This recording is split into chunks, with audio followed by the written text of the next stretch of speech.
Ano ang ibig sabihin na ang impyerno ay tinutukoy bilang isang lawa ng apoy? Ang lawa ng apoy ay isang terminong ginamit sa ilang talata lamang malapit sa dulo ng aklat ng pahayag. Pahayag 19:20, 20:10, 14, 15, 21:8. Ilang beses na binanggit ni Jesus ang Gehenna, impyerno.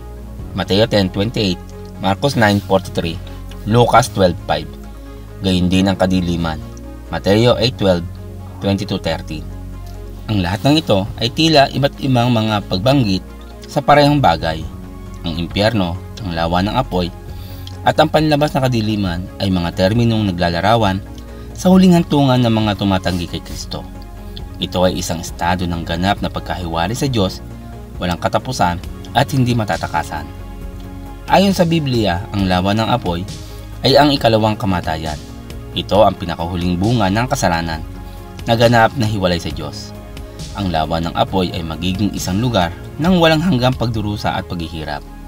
Ipinapahiwatig ng kasulatan na ang bawat tao na ang pangalan ay wala sa aklat ng buhay ay itatapon sa dagat-dagatang apoy.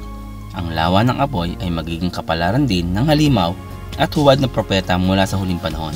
Pahayag 19:20. Gayon din si Satanas mismo. Pahayag 20:10. Ipinahihiwatig ng Biblia na ang kamatayan at ang Hades, ang pansamantalang patutunguhan ng mga hindi ligtas na namatay, ay itatapon din sa lawa ng apoy. Pahayag 20:14.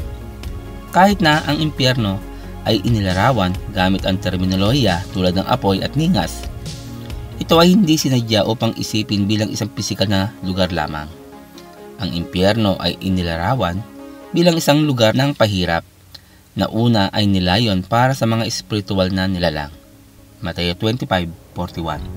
Sa katunayan, ang pinakamasamang aspeto ng impyerno ay ang kawalang hanggan ng kamalayan, pagkakasala, kahiyahiyang pagkahiwalay sa Diyos at sa lahat ng uri ng kanyang kabutihan. Sa ganong kahulugan, ang impyerno ay mas masahol pa kaysa sa isang literal na pahirap.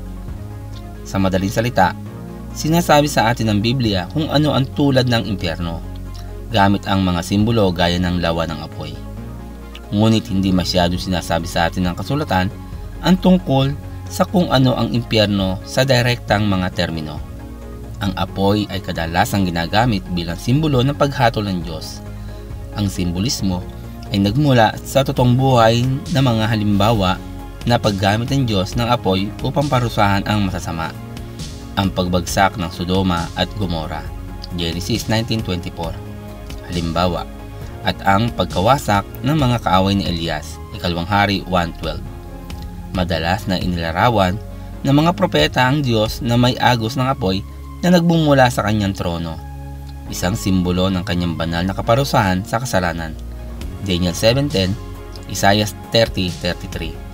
Ang katotohanan na ang kahihinatnan ng mga tumatanggi sa Diyos ay inilarawan bilang isang lawa ng apoy ay nagsasalita sa kung gaano kabigat ang paghahatol. Kapag sa wakas ay inalis na ng Diyos ang kasalanan at kamatayan, ang lahat ng makasalanan ay hahatulan sa pinakamasamang posibleng kapalaran na inilarawan sa Biblia gamit ang pinakakasuklam-suklam ng mga termino.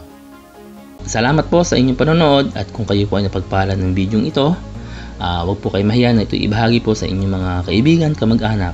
Hanggang sa muli po.